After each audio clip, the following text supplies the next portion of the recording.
Hey, gun people. So this Uvalde thing, again, I didn't watch this whole hearing. Somebody sent me a clip of this. I did not know this. And in my other video, I said that one cop, his wife called him from inside and she had been shot.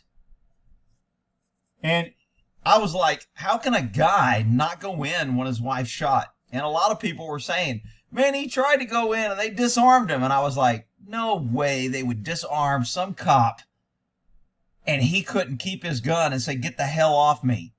I mean, I don't think I've ever seen a cop. Somebody find me a video to where they disarm a cop that's trying to respond to something. I've never seen a video of that, which is why they're probably hiding this video. But according to the director of Department of Public Safety, Texas Rangers, whatever you want to call them, they did disarm this guy, and I am freaking shocked. And said she was been shot and she's dying. So certainly those things. And what happened to him was he tried to move forward into the hallway. He was detained, and they took his gun away from him and escorted him off the scene. Oh my God. They took his gun away. He was detained, and they took his. Man, I'm just shocked, because when I first heard this, I was like, man, that's some freaking rumor that's flying around. I mean, this case just keeps getting...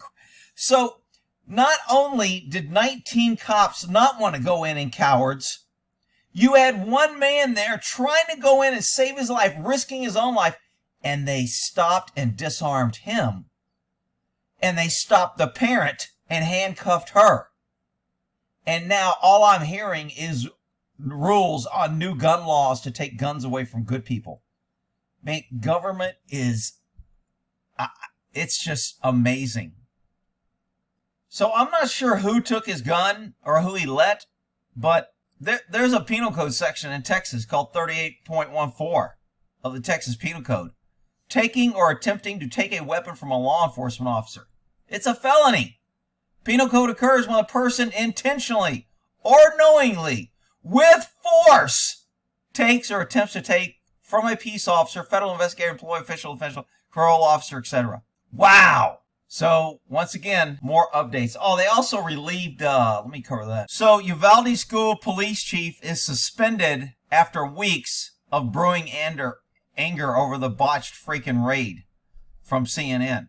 So, even though they relieved him, today I'm still without details of the investigation being conducted by various agencies. So this is a whining, I'm not getting informed, nobody's telling me anything, and I still don't know what's going on. Superintendent Hall said in a statement. Okay, so Superintendent, Consolidated Independent School District, I'm still at details he's not being claimed because of the lack of clarity that remains and unknown timing when I will receive the results. I have made a decision to place the chief on administrative leave. They're not saying he did anything wrong. They're not saying he failed. They're not saying this is disciplinary. They're saying because we don't have enough information, we're going to go ahead and relieve him of duty, administrative leave, meaning he's getting paid, until we find out. And that way, the pesky parents who lost kids will stop crying that they want him fired. And then they'll reinstate him later. Absolutely outrageous.